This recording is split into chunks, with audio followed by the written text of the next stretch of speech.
Victor Isibor, my son, hope say you no dey vex for me o. You have been here since I no fit even offer you anything. My son, if you enter my kitchen you no go see one grain of rice. Country hard. Me wey I dey like garri before, they say garri na poor man food. I enter market go price one custard rubber of garri. When they give me price, I shock. He shock you. They say what goes up must come down, no be for Naija o. If prices of commodities go up, e no dey ever dey come down.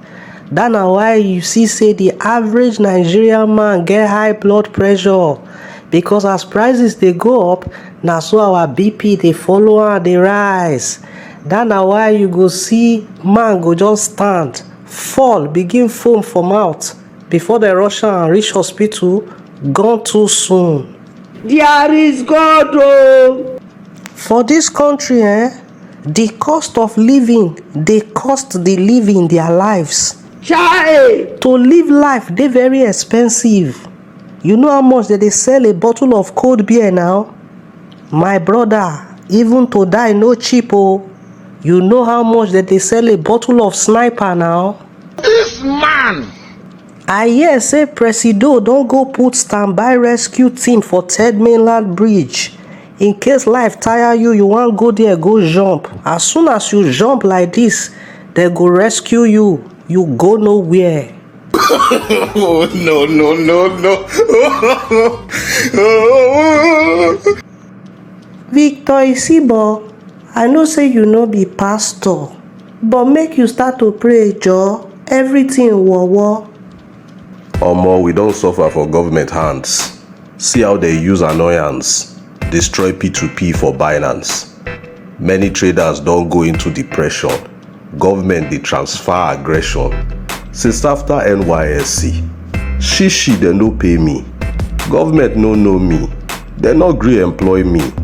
No job for dis economy. I couldn't afford a pack of Indomie, so I start to do P2P. Yet government no gree for me.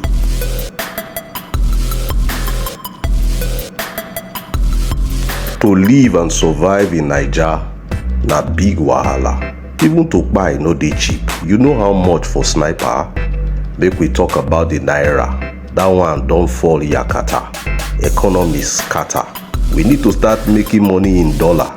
Look in the description. Dat na the business invitation. Send me a DM for the business presentation.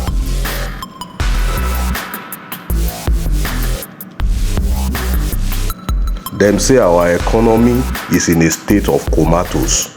Poor man dey cook stew without tomatoes. What is the outcome? We all need passive income.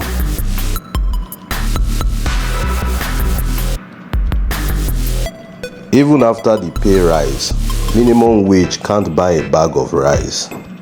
I cook tasteless meals because I can't afford the spice. My salary melts like ice right in front of my eyes.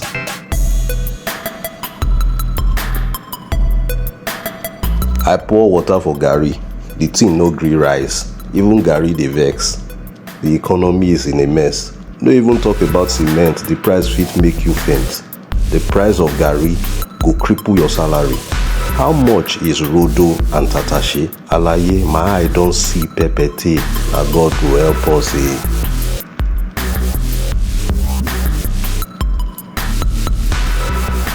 Na God go help us